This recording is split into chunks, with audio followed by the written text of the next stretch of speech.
Hello indie game fan, it was a pretty good month of releases in October, beginning with Dave the Diver, an action management game where exploring the sea and battling creatures by day, and then running a sushi restaurant at night, having a great look and is one to watch in early access.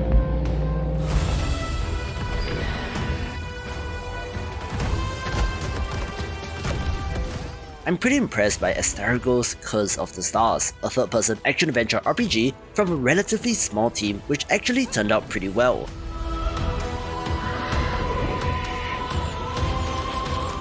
You play as a newbie warrior sent to investigate a mysterious city where something has gone horribly wrong.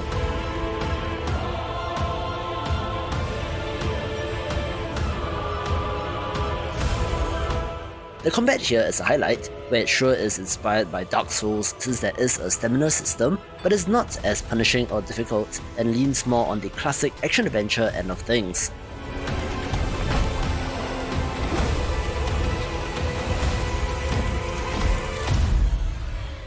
The visuals are amazing and the Greek and Roman inspired architecture of the city is a delight as well, with plenty of weapon variety, skill progression and even a decent enough main story and central mystery, making it one to check out. Attention, Orc! Whatever. Just a short intermission to cover games from bigger teams such as Warhammer 40k, Shooters, Blood and Thief, a fun run-and-gun platformer where you play as orcs attempting to kill your own war boss and uses the IP very well and is great with friends.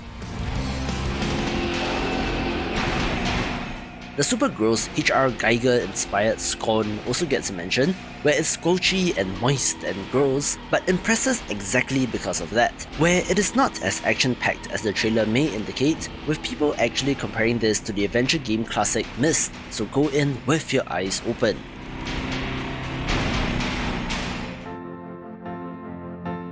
The developer of Stranded Alien Dawn is known for their simulation games, where I thought that this was an ARK survival evolved style survival game based on the cinematic trailer, but instead is a survival city builder simulator, having more in common with something like State of Decay but on an alien planet, and has been promising so far in early access.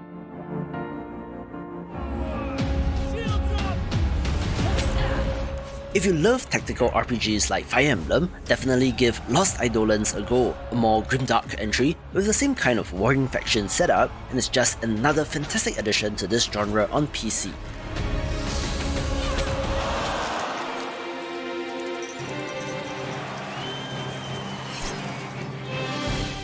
Back to indie games with another tactics title, Alina of the Arena, one that adds a deck building and roguelite spin on things.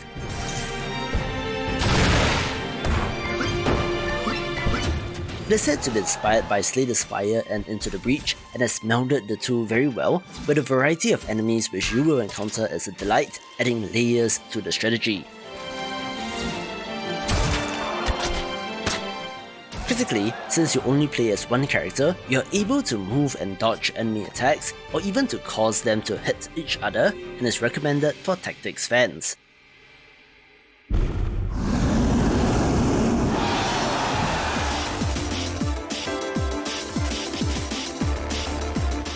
What did I tell you? I'm selective with sponsors for this channel, where ASTLIBRA Revision did not disappoint, a long-in-development action platformer RPG from a solo Japanese developer that took over 14 years to make, where I'm very happy for him with regards to the success of the game.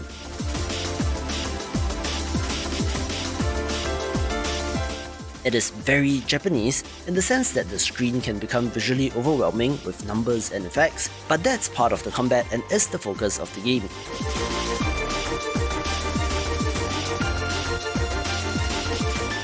Plenty of upgrades and progression systems are present to keep you going, along with a time travel central narrative that's okay, being a shining example of why I love indie games.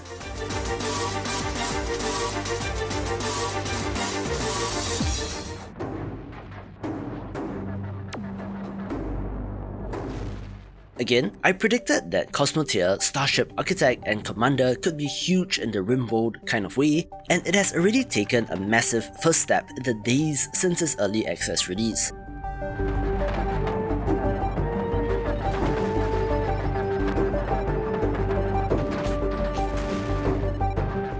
This is a sandbox builder where you're free to build a starship of your own and then to pilot it to explore the galaxy, mining planets for resources, and of course, running into pirates and other hostile forces.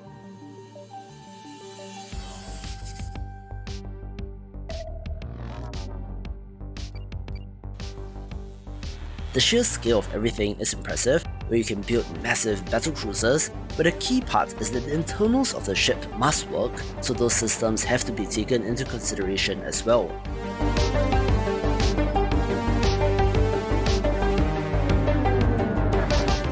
There's plenty to come in early access, but it's pretty polished right now, so keep an eye on this to see how huge it will get.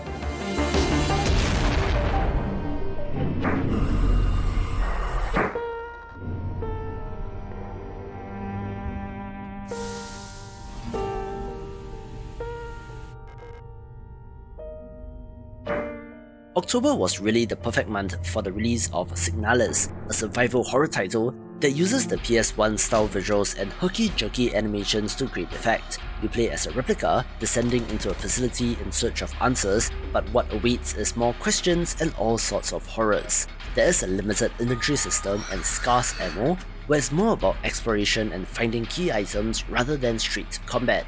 But the world and aesthetic is neat, with both German and Japanese influence. We have also heard about possible secret endings, and this is for fans of the genre.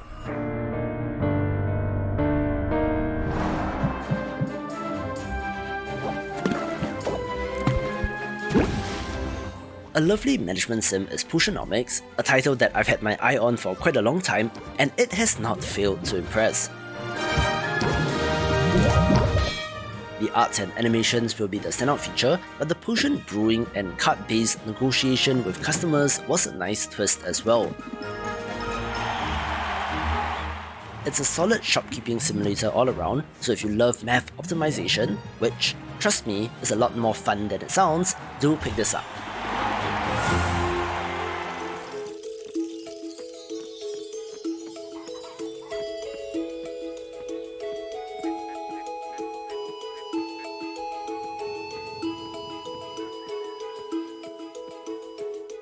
Man, what can I say about Coral Island? In many ways, this is Stardew Valley, which is why it isn't as high up on the list as you might think, but that's not a bad thing since it's a fantastic farming game to throw into the rotation.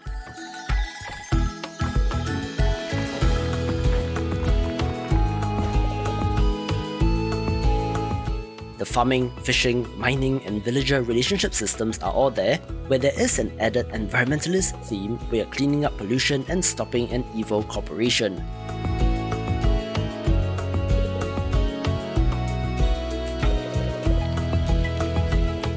I do like the skill leveling system, where the more that you do an action, the better you get at it, similar to games like Skyrim, and in general, it does seem to be a less punishing and more chill type of farming game.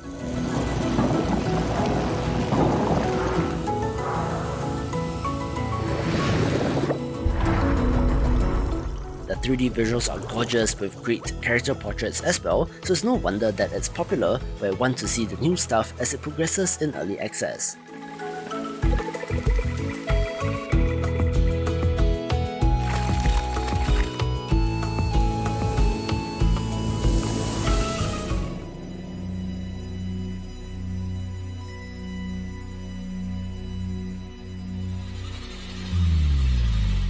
I'm very impressed with the visuals of Cultic, a first-person boomer shooter where you fight against a cult, with people comparing this to Blood from 1997, where interestingly, they have chosen an episodic model, with Chapter 1 containing 10 levels and Chapter 2 to be paid DLC down the line, but it's a fantastic one of these, so do pick it up.